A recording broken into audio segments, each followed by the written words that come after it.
You are looking at Julian's pronunciation guide, where we look at how to pronounce better some of the most mispronounced words in the world, like this other curious word. But how do you say what you're looking for today? We are looking at how to pronounce this name, as well as how to say more interesting but often confusing names from French literature, so make sure to stay tuned to the channel. He was a French fabulist.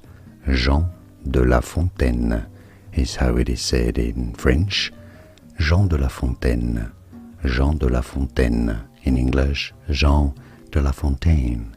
Jean de La Fontaine.